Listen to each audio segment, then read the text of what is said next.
everyone, welcome along. It's day 5 of the Advent calendar. Let's see what we're painting today. Oh wow, there we go. We've got our first bit of delicious food. Can't eat that. So this is a bûche de Noël or a Yule log, or you might recognise it as another name. But whatever we're doing, we're getting something very tasty. So grab your paints and let's get started. So we've got our first bit of festive food, a real favourite of mine. And yeah, it's a Yule log, it's a bûche de Noël. I bet you there's some other names for it, so do let me know if you recognise this. So we've got a little bit of a perspective challenge. Here we go. So sort of an oval that's slightly sort of tilted up that way. And I'm going to sort of do some nice icing, and I'm going to just send it up in the direction of the 5. Okay, and then I'm going to bring it round. I'm going to try and sort of mirror that shape, and then I'll bring it back down. So we've just got the simple sort of Yule log first bit. And then what I'm going to do is I am going to do a sort of slice coming off the side. So I'm going to do that, and I'm going to sort of cut into it. So that's the challenging bit. So bring that up a little bit and then sort of diagonal it down, and that leaves you with a Yule log with lots of nice sort of angle to it. Now I've seen a very cool one with some little like marshmallow mushrooms or meringue mushrooms, so I'm going to put in a few mushrooms on mine and a little bit of holly.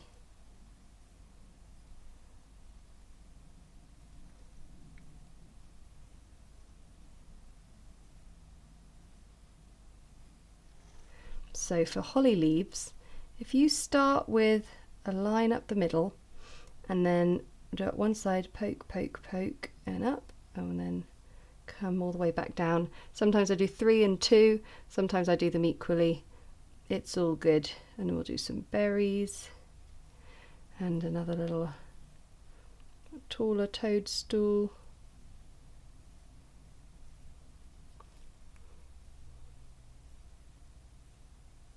It's probably the most sort of involved painting so far.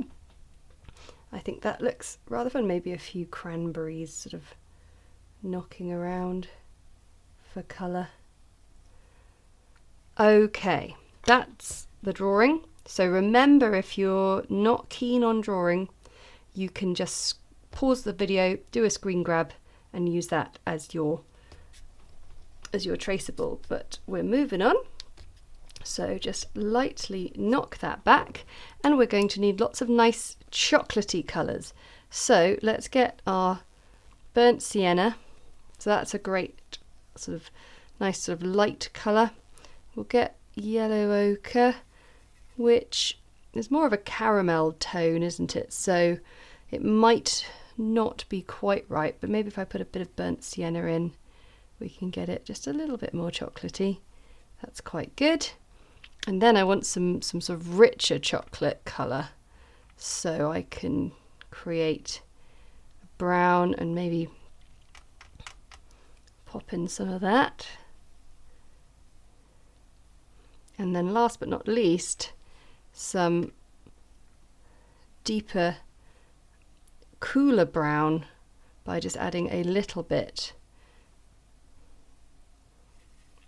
of the French Ultramarine blue, but I want it to stay on the chocolatey side, so I'll get a bit more brown in there. So that's given us some really nice different colours to play around with. I'm going to start with my lightest colour first, and I'm going to paint the end of both of the logs. Just this nice pale colour, and we're going to layer up on top to create the swirl of the Swiss roll. That's what, so in the UK we call any rolled up sponge a Swiss roll, and I've never thought to question it, and now I'm like, why do we call it that? Is there something very Swiss about it? Anyway, I'm not entirely sure. I'm sure you can tell me. And I'm sure you can tell me about all your baking escapades when it comes to Christmas planning and prep. I'd love to hear what you make for your family and friends. I've just thought it's also a roulade, isn't it? That's the other word for it, which is a French word. Okay, so we've got this colour in. What I can do whilst that's drying is I can do some of the bark, the log. So I'm going to take my cooler darker brown and I'm going to paint stripes, uneven stripes, to create a sense of the bark coming down the log. So I need to be mindful to sort of watch out for the holly and the mushrooms, while sort of trying to maintain that sense of the texture of the bark.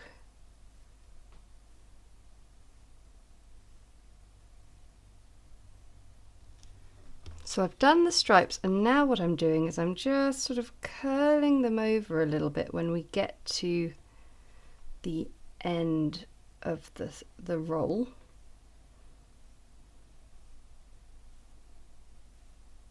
So obviously when you get sort of around the side here, it's just more a case of placing in chocolatey blobs. I think I need to make one of these this year. I'm getting hungry just looking at it, just painting it.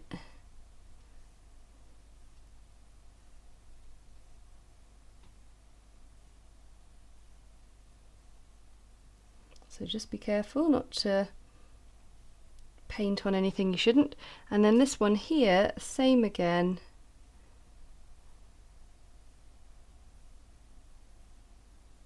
We're just trying to give that sense of something coming out at us. And we can always use a more shadowy brown if we need an extra dark colour. But I think this is looking good. Very happy with it.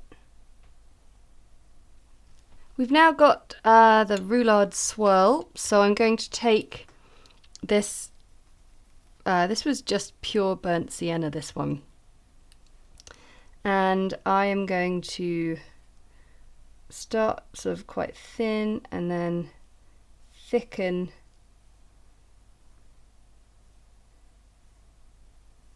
there we go. So there's the swirl of the cream, and sort of start again.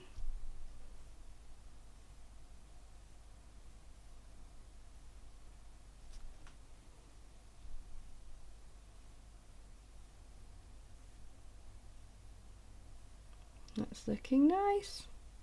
No cracks in this sponge. Okay.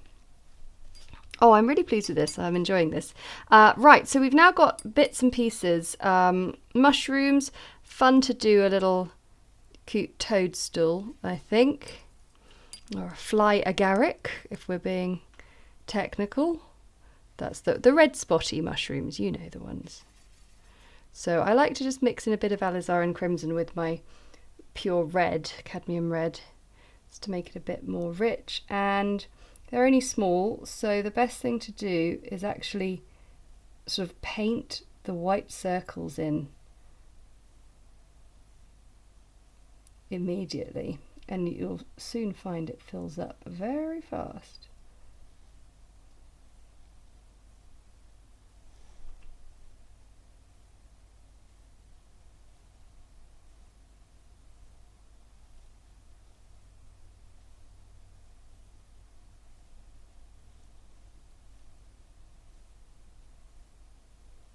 And of course there's the red of the berries as well, so don't forget those. A little bit of shine on those as well. And we've got holly, so you can use one of the nice sort of Christmassy greens we've been working with for the last few tutorials. If you want to add in a few more, go for it. It's all about making it look really Christmassy and plentiful. So we've got a lovely looking roulade now, and what I'm going to do is I'm going to make a much deeper, darker brown, and yet again used the tiniest brush to do it. Don't be like me. Use your big brush. There we go. I just love my small brush. So that's a very dark, sort of browny grey. Let's make it just a little bit browner. And with my beloved tiny brush, I'm going to add in some nice low lights. Just streaking them on from the back there. And then sort of around the front.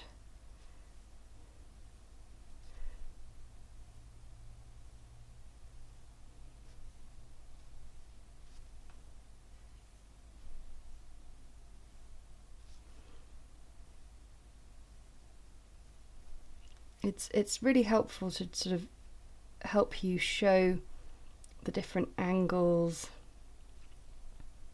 the way the light is hitting these things, and maybe just sort of down around the sides.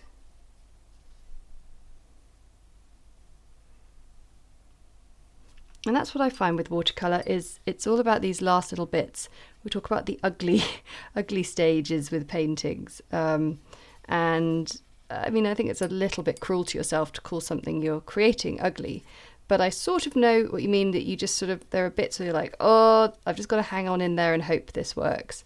Well, it's working, don't you worry. So what I'm doing here, I'm just sort of playing around with my palette, trying to find a slightly darker red tone that I can use for a sort of low light for my berries and mushrooms, to give them that little bit of three-dimensional appearance. And I think I missed a berry there off entirely. Finally, a little bit of dilute shadow. Get lots of water in there, make it a bit bluer to actually make it shadowy rather than just brown.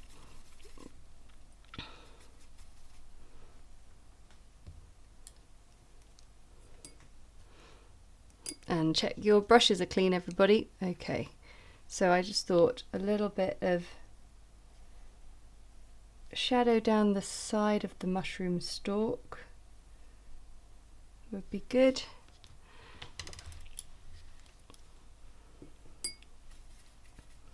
And just a tiny bit sort of on the piece as a whole.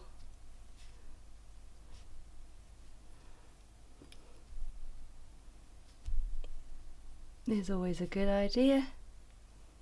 And there we have your bûche de Noël, Yule log, chocolate log, amazing Christmas cake. If you haven't tried it, you should. There are recipes all over the internet. Thanks so much for watching. Don't forget to share your work on social media. Tag me at the Winton Paper Co. We absolutely love to see it, and I will share as many as I possibly can. Thanks so much for watching, and I'll see you tomorrow.